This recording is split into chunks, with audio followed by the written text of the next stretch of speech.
Fərqindəsiniz, Azərbaycan çox sürətlə quyunun dibinə doğru gedir. Və nə yazıq ki, insan haqlarından, demokrasidən, qadın haqlarından, mədəniyyətdən, kültürdən, Avropa dəyərlərindən, Amerika dəyərlərindən millətə stat gətirib, böyük danışanlar da buna alqış tutur. Və eyni zamanda Azərbaycan mediası, Azərbaycan siyasətçiləri, Azərbaycan incəsənəti, yəni dırnaq arası bunların hamısı, burada olan, tanınan insanlar da buna dəstək verirlər. Ölkəmdə qazilər həbs olunur, jurnalistlər həbs olunur, siyasi düşüncəsinə görə, azad söz istifadə etdiyinə görə həbs edilən hüquqşünaslar,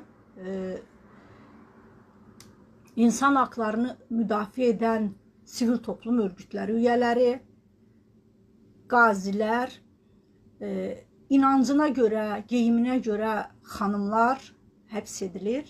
Amma buna tık yox.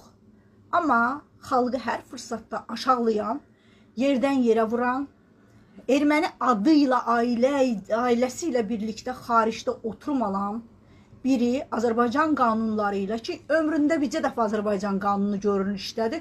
Bu da bütün Azərbaycan xalqını ayağa qaldırdı. Çünki o qədər qanunsuzluqlara alışmışıq ki, qanun hansısa bir cəsur bir prokurorun direnci ilə doğru işləyəndə hamımız buna heyrət edirik və okeanın o tayından belə, Avropadan belə, Türkiyədən belə, bir sözlə dünyanın hər tərəfindən belə özünü Azərbaycanlı deyənlər ortalığa ayağa qalxır və bu qadın üçün ağlamağa başlayırlar və nədənsə birdən-birə onun qadın olduğu və 4 uşağı olduğu yada düşür.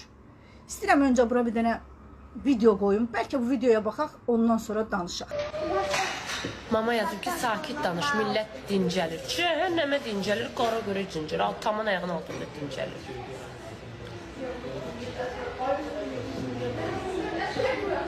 Minnətlər olsun, əl gəlib oturmuşam, mən çörək yiyirəm. Üzümürəm az. Yəni, xalqa bu dəyəri verən biri üçün milyonlarla insan ayaqdadır. Dediyim kimi, Misir Qasımlı Ukraynada həbsdə, Misir Qasımlı kimi Rusiyanın, Ukraynanın və bir çox ölkənin həbsxanalarında zülm görən evlatlarımız var. Türkiyənin özündə belə universiteti qutarıb uçaq bileti ala bilməyib, ölkəsinə qayıda bilməyən, otoqarlarda yatan evlatlarımız var. Kimsənin umurunda deyil, amma nədənsə milləti aşağılayan bu tərbiyəsiz ağızlar üçün sokaqlara çıxırlar.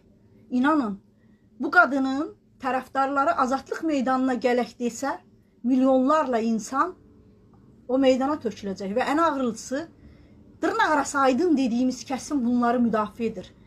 Və bu bir sistemin Azərbaycanda fərqli bir dünya qurması üçün düyməyə basılmasının göstəricəsidir. Və Siyonizm Azərbaycanı elə bir ələ keçirdib ki, istər xaricdə yaşayan Azərbaycanlı olsun, istər içəridə, hamısı bu Siyonizmin köləsidir. Beyinləri kölə edilən toplumun dediyim kimi hızla dayanmadan quyunun dibinə gedirsiniz. Artıq görünən o ki, Azərbaycanın birinci şəxsindən sonuncu şəxsinə qədər hamı əsirdir və bu köləlikdən qurtarmaq üçün bizə ən az 100 il lazım olacaq. O da əgər bu köləlikdən qurtulmaq istəyib bizim kimi danışan dilləri yox etməsələr, qalarsa bəlkə. Və deyəcəksiniz ki, nə var burada? Çox şey var. Biz ona görə etiraz edirik ki, ən azından bir xalq olaraq az da olsa bir neçə 100 il tarixdə qala bilək. Amma görünən odur ki, bizi də bir zamanlar dünyaya hökmranlıq etmiş, amma bugün yox olan, sadəcə arada adlarını çəkdiyimiz millətlər kimi yox etmək üçün hərəkətə keçiblər və biz də buna dəstək veririk. Milləti aşağılayan, şəhid ailələri ilə alay edən, toplumu rayonluya, şəhərliyə bölən,